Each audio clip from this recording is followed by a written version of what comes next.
रात का समय था। आसमान में बादल घिरे हुए थे और चांदनी की एक हल्की परछाई जमीन पर पड़ रही थी।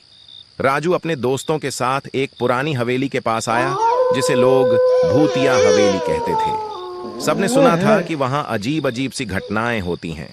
राजू ने कहा, चलो अंदर चलते हैं।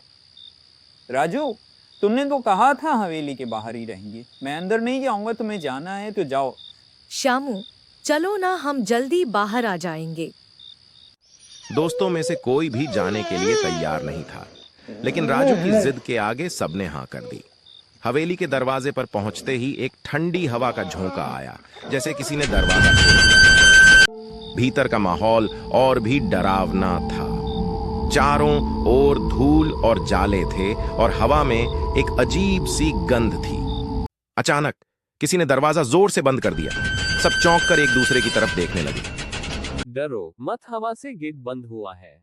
चलो वहां चले, वहां कुछ रोशनी दिखाई दे रही है। धीरे धीरे अंदर की ओर बढ़ने लगे। वो तीनों एक अंधेरे कमरे में पहुंचे। वहां एक सफेद साड़ी पहने महिला जोर जोर से रो रही थी। रिया ने डरते हुए उससे पूछा, कौन हो तुम और यहाँ क्यों रहती हो? मैं कमला हूँ। मैं भी पहले इसी गांव में रहती थी। मेरे मरने के बाद मुझे मुक्ति नहीं मिली और मैं यहाँ इस हवेली में रहने लगी। 20 साल हो गए मुझे इस हवेली में। अब मैं मुक्ति चाहती हूँ। क्या तुम लोग मेरी मदद करोगे? मैं तुम लोगों को कोई नुकसान नहीं पहुँचाऊंगी। कमला, हम सब वादा करते हैं, हम तुम्हें मुक्ति दिलाएंगे। अगले दिन तीनों ने गांव वालों को सारी घटना विस्तार पूर्वक बताई। गांव वालों ने राजू की पूरी बात सुनी और तांत्रिक भूषण को बुलाया।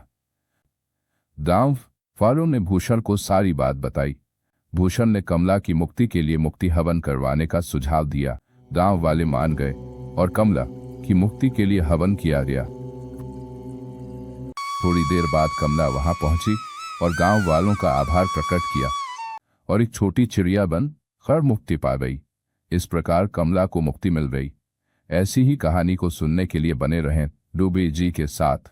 धन्यवाद।